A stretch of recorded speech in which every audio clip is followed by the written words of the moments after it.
Okay, so here in this video we are going to explain about the Z transform of basic signals. Okay, so we know some of the basic signals, that is unit impulse signals, unit step signals, exponential sequence, then we have the sine function and cosine function. Okay, so we are going to find the Z transform of all these basic signals. So let's start with the first one, that is your unit impulse signal.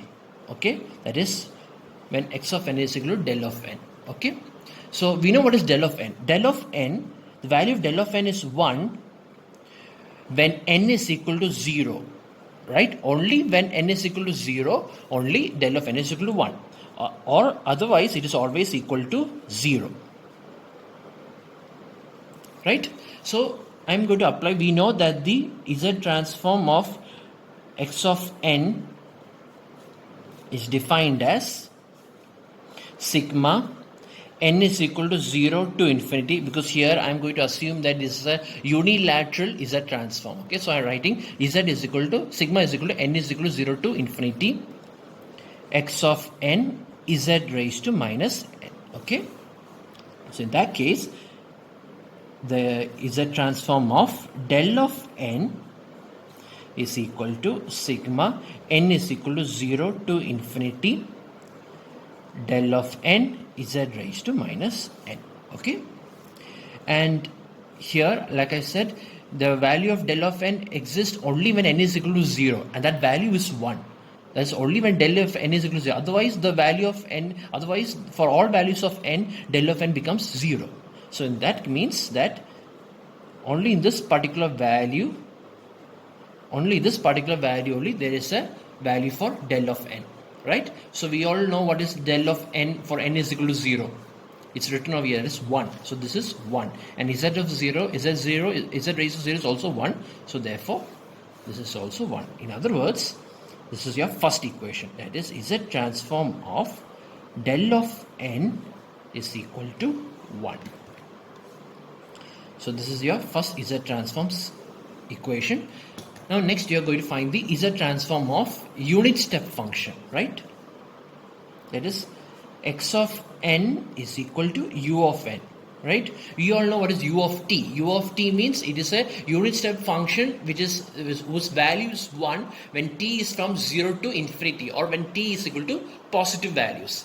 The same way over here also, u of n is equal to 1 when n is positive, right? When n is positive, and it is equal to 0 otherwise.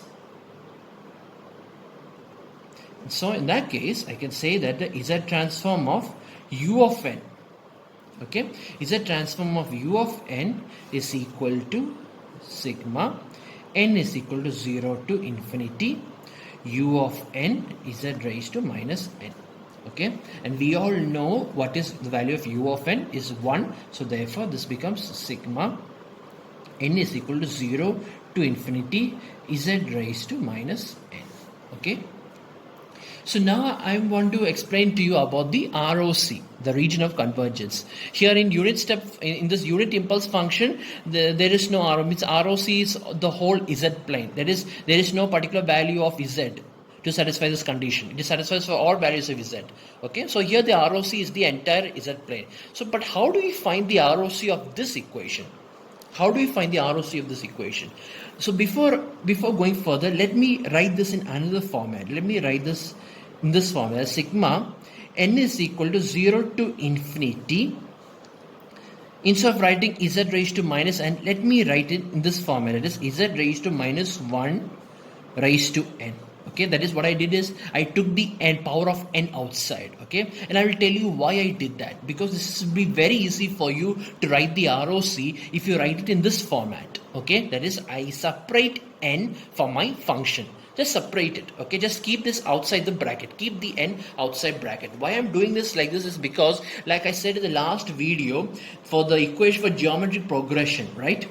In that equation it says that the geometric progression is a plus ar plus ar square plus ar cube up to infinity. The equation of this is defined as a by 1 minus r, right? Where a is the starting value and r is the common factor. And I also told you that this equation can be satisfied if and only if the value of r is less than 1. If and only if the value of r is less than 1, that is r is the common factor, right? So in that case I can apply the same thing over here also. Okay, and in this case if you want to know what is the starting value, here the starting value starts from n is equal to 0. So if I substitute n is equal to 0 over here, this will become z raised to 0, which is 1. So usually my numerator will always be 1 by 1 minus. So now next is I need to find the value of r, and r is nothing but whatever the value you see here inside the bracket. That is, after when you take the n outside, after when you separate the power of n, whatever is the values remaining, that is your r. That is z inverse. You see, so you can write the equation very fast. That is why, so usually this is how we usually write the z transform. That is, after writing this, then we separate the value, we take the power of n outside in order to see what the remaining value is. And that remaining value is your r. Okay, and usually the value of a is always 1 because the starting value of n is 0. Okay, so it will become 1 over here. Z raised to 0, so it will become 1 over here. So now next is how you are going to define the ROC. Same way, how you are going to define the ROC here. So here, as like I said before, this equation this condition exists only if r is less than 1, and here your r is z inverse. Right, z inverse, and this r that you see here, this z inverse, what you're seeing here is how you write the magnitude, right? Magnitude. So we all know what is z. Z is r e raised to j omega, right? And this r is what you call as the magnitude of z. Magnitude of z. So if you want to find the ROC, you have to find the value of magnitude of z. And since you have already found out that the z inverse must be less than 1, in that case the magnitude of z inverse must be less than 1, or in other words the magnitude of z must be greater than 1. This is your ROC. This is your ROC of unit step function. This is how we define it. Just like how we define that r is less than 1, same way also we define it over here. 1 by 1 minus z inverse. So this is your r. So just like how we define this condition, that is r must be less than 1, here z inverse must be less than 1. Z inverse must be less than 1, or z must be greater than 1. This is how we define the ROC. Okay, so that means the z transform of u of n, the z transform of u of n is equal to 1 by 1 minus z inverse, and your ROC is defined as magnitude of z must be greater than 1. This is how you define the z transform. Okay, so now we are going to find the z transform of the next signal. Let that signal become a raised to n u of n. Let me find the z transform of the next important signal, that is x of n is equal to a raised to n u of n. Okay, this is one of a very important equation. You need to understand the z transform of this. Okay, so here also, like I said, u of n. So this is a unilateral Laplace transform. Z transform of a raised to n u of n is nothing but sigma n is equal to 0 to infinity a raised to n u of n z raised to minus n. So here u of n is equal to 1, which is you will get over here is sigma n is equal to 0 to infinity. This will become a raised to n z raised to minus n. This can also be written as sigma n is equal to 0 to infinity. So if I take n outside, it will become a z inverse raised to n. So this is your value of r. See, this is your value of r, a z. So that means this is nothing but, here the value of n is equal to 0. So that means 1 by 1 minus r is a z inverse. A z inverse. This is how we define your Z transform of a raised to n u of n. Okay. Likewise, to know your ROC, now to find your ROC, then ROC is defined as whatever the value over here must be less than 1. So that means that is the magnitude of a Z inverse must be less than 1. Or in other words, that is a must be less than magnitude of Z. Or in other words, Z must be greater than a. Magnitude of Z must be greater than a.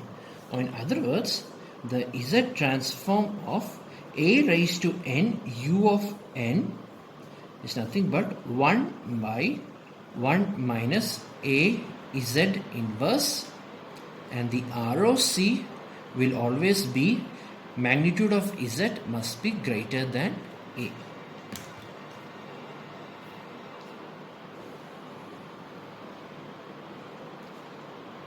So here, if you can compare these two equations, you can see it is very easy to remember.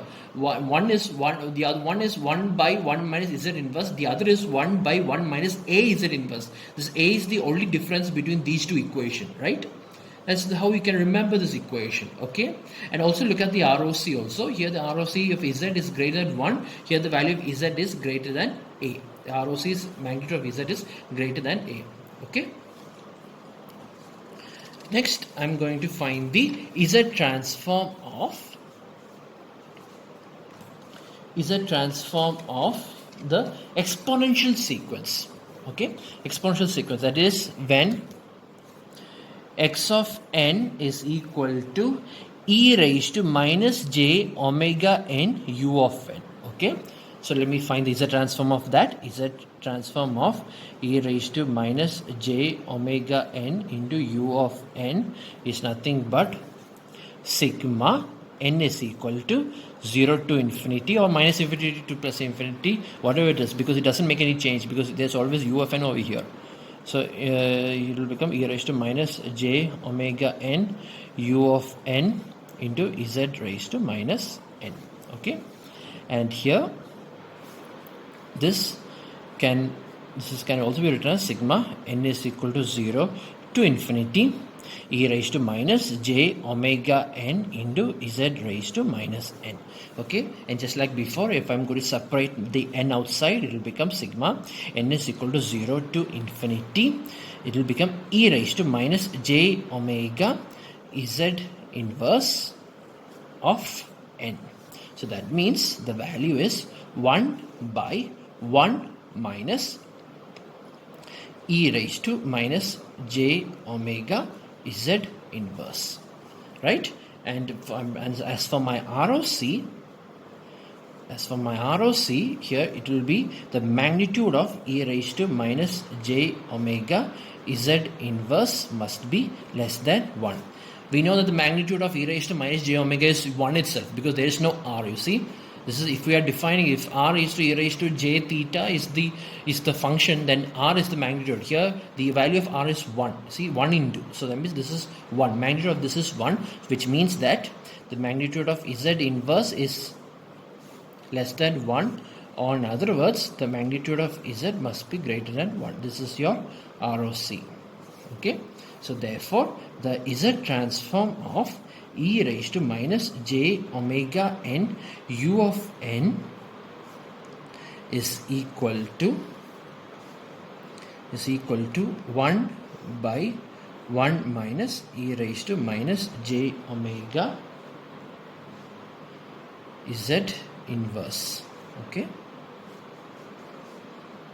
and your ROC is magnitude of Z is greater than 1. Okay, so we found that.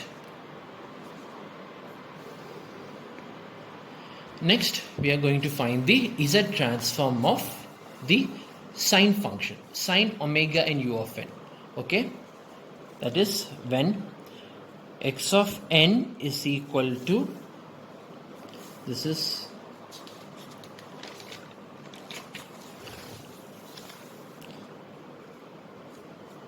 This is the fourth equation. So this is fifth equation. X of n is equal to sine omega n into u of n. Okay, it has to be, why we are multiplying u of n is because you want to make this into unilateral unilateral Z transform. That is why we are multiplying the signal with u of n. That's how you can only do this. Because you can apply this property as long as the Z transform is a unilateral Z transform.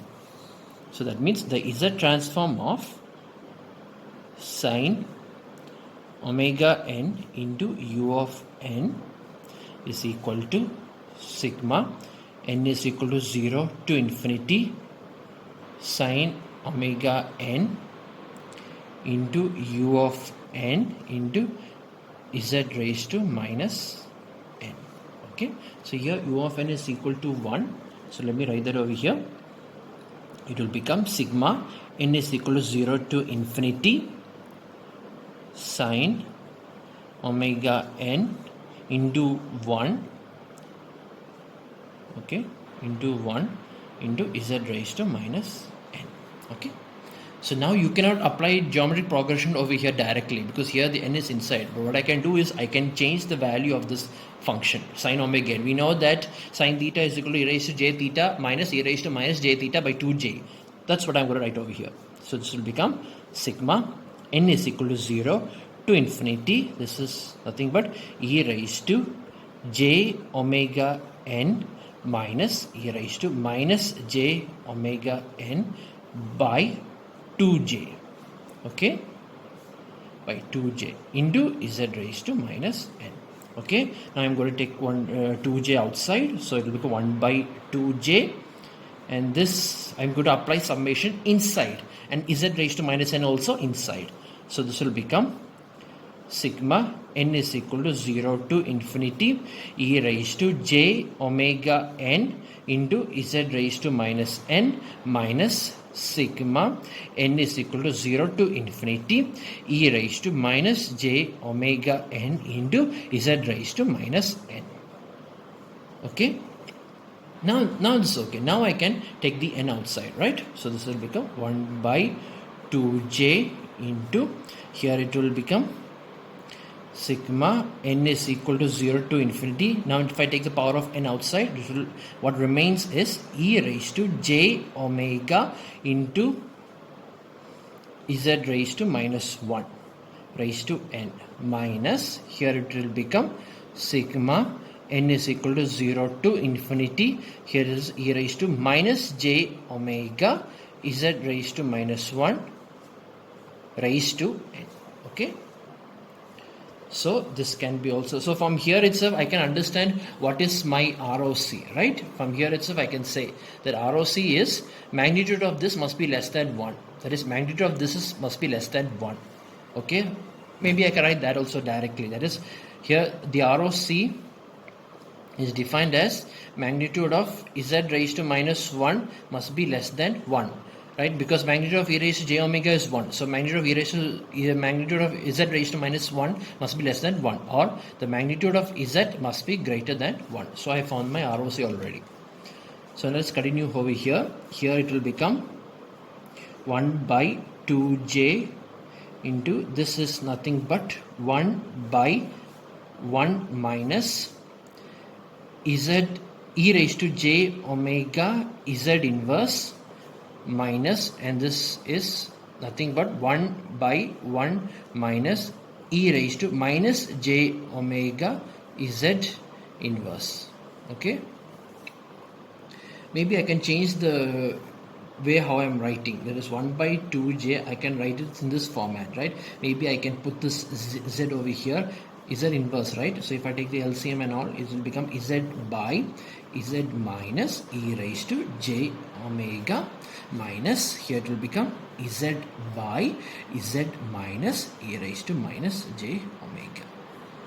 Okay, so now if I am going to now cross multiply each other, this will become, if I am taking the LCM and all, this will become z square minus z e raised to minus j omega minus z square plus z e raised to j omega by z minus e raised to j omega into z minus e raised to minus j omega. Okay. Again, this can also be written as, here also, as you can see here, this z square and this z square is cancelled, and also this is z into e raised to j omega minus z into e raised to minus j omega. So I can combine these two, right? So that means this will become 1 by 2j,